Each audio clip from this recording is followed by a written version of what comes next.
বাংলাদেশে যে আমি 3 থেকে 4টার মতন ব্রাইডাল শুট নিয়েছিলাম আর এটা ছিল আমার লাস্ট ব্রাইডাল শুট। আমাকে দেখে আমার হাজবেন্ড কি রিয়াকশন দিল আর কেমন ছিল আমার এই ব্রাইডাল শুটটি তা নিয়ে থাকছে আজকের এই ব্লগ। আসসালামু আলাইকুম এভরিওয়ান, আই হোপ আপনারা সবাই ভালো আছেন। আল্লাহর রহমতে আমি অনেক বেশি ভালো আছি। আমার বাংলাদেশের একটা ব্রাইডাল শুটের ব্লগ নিয়ে চলে আসলাম। বাংলাদেশে যে আমি 3 থেকে 4টার মতন ব্রাইডাল শুট করেছি, এটা ছিল আমার লাস্ট ব্রাইডাল শুট। যাওয়ার সাথেই আপু আমাকে এখানে ঠান্ডা ড্রাগন ফ্রুট খেতে দিয়েছে। মেকআপের জন্য এখন আমি বসে গিয়েছি। তো ফার্স্টে আমাকে খুব সুন্দর কালারের একটা লেন্স পরিয়ে দিয়েছে। এরপর আপু আমার পারফেক্টলি আইব্রোটা করতে পেরেছে। সবাই আসলে আমার আইব্রো করতে পারে না। এখন আমাকে দেখে কেউ আসলে ভয় পাবে না। লাস্ট ফিনিশিংটা দেখবেন জাস্ট কতটা সুন্দর হয়েছে।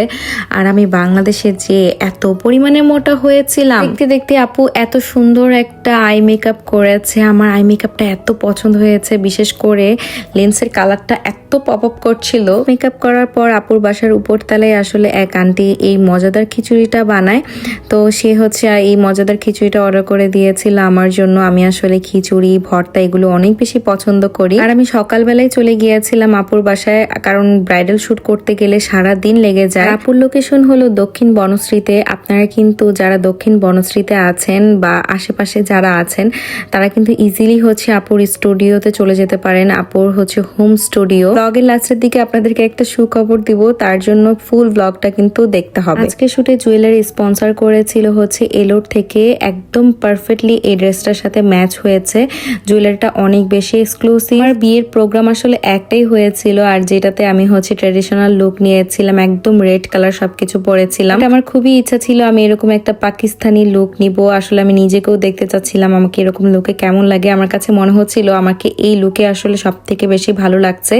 আমার বিয়েতে যদি আমি এই টাইপের একটা লুক নিতাম আমাকে মনে হয় আরো বেশি ভালো লাগতো। বাংলাদেশে যে এবার আমি যাদের সাথেই কাজ করেছি না কেন তারা আসলে সবাই অনেক বেশি ফ্রেন্ডলি ছিল বলেই আসলে আমি এত ভালোভাবে কাজ করতে পেরেছি আলহামদুলিল্লাহ। দেখতে আমার মেকওভার পুরোপুরি ডান। আর আমার খুব সুন্দর একটা হেয়ার স্টাইল করেছে। এই হেয়ার স্টাইলটা একদম পারফেক্টলি যাচ্ছিল আমার ফেসের সাথে। একদম গ্লোয়িং একটা মেকওভার করেছে। লিপস্টিক সবকিছু এত পারফেক্টলি হয়েছিল। মাশাআল্লাহ আপুর মেকওভার অনেক অনেক সুন্দর। আপনারা যারা যারা আপনাদের স্পেশাল ডেতে বুক করতে চাচ্ছেন আমি বলবো আপুকে বুক করে ফেলুন তাড়াতাড়ি। ব্রাইডাল মেকওভার প্লাস পার্টি মেকওভারও সার্ভিস দিয়ে থাকে। যারা আপুর কাছ থেকে পার্টি মেকওভার নিতে চাচ্ছেন সেটাও কিন্তু আপনারা নিতে পারবেন। আর এই ছিল আমার সেই দিনের ফাইনাল লুক। আপনারা কমেন্ট করে জানাবেন আমাকে কেমন লাগছে এই লুকে। বাংলাদেশে যে আমার যে কি উন্নতি হয়েছে দেখেন, আমার গালগুলো একদম টমেটোর মতন ফুলে আছে। মেকওভারের কথা আমি যতই প্রশংসা করব ততই কম হবে। আসলে একদম পারফেক্ট একটা মেকআপ করেছে সে আমার মনের মতন করে। সাথে এত সুন্দর একটা ইউনিক টাইপের ড্রেস নিয়ে এসেছে, একদম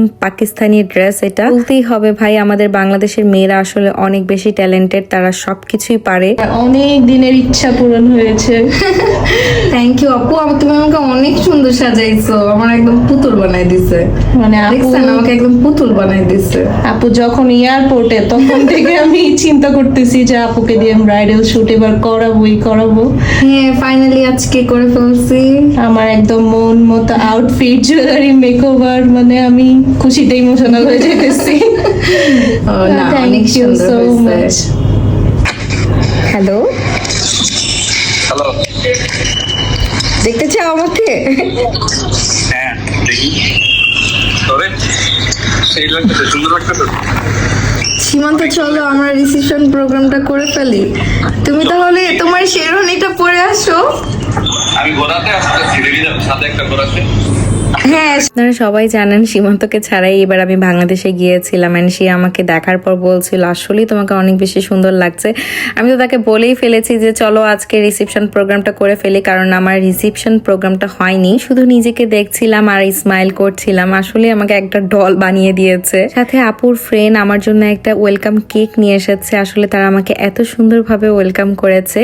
আপুর পেজটার নাম হচ্ছে সুইট কেক। কেকটা বেশ মজা ছিল, একদম চকলেট ফ্লেভারে দিয়ে আমার জন্য এটা বানিয়ে নিয়ে এসেছে। এরপর আমার পেজ থেকে একটা লাইভ হয়েছিলাম, তো সবাই অনেক বেশি কমপ্লিমেন্ট দিচ্ছিল লাইভে। আমি আপনাদেরকে বলে বোঝাতে পারবো না, আপনারা যখন এত সুন্দর সুন্দর কমপ্লিমেন্ট করেন আসলে কি পরিমাণে যে ভালো লাগে। আজকে শুটের এই বিউটিফুল ব্রাইডাল ড্রেসটা স্পন্সর করেছিল আনজারা। পুজোর আগের দিন রাতের বেলা যে আমার জন্য পছন্দ করে এই ড্রেসটা এনেছে। ড্রেসটা এত প্রিটি আমি আসলে মুখে যত বলবো ততই কম হবে। ফটোগ্রাফার হিসেবে ছিল নাহিদ ভাইয়া। সে এত সুন্দর ফটোগ্রাফি করে।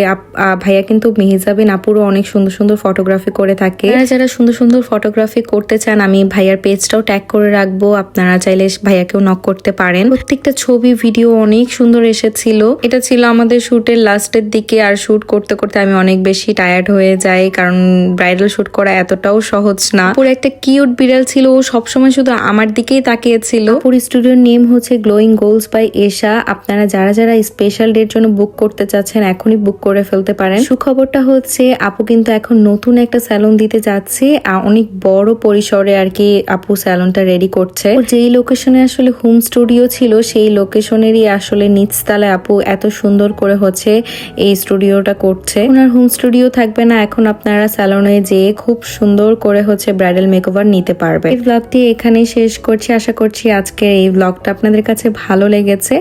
আর যারা ইউটিউব থেকে আমার ব্লগটি দেখছেন অবশ্যই আমার চ্যানেলে একটা সাবস্ক্রাইব করে যাবেন। হাফেজ মাই বিউটিফুল লেডিজ।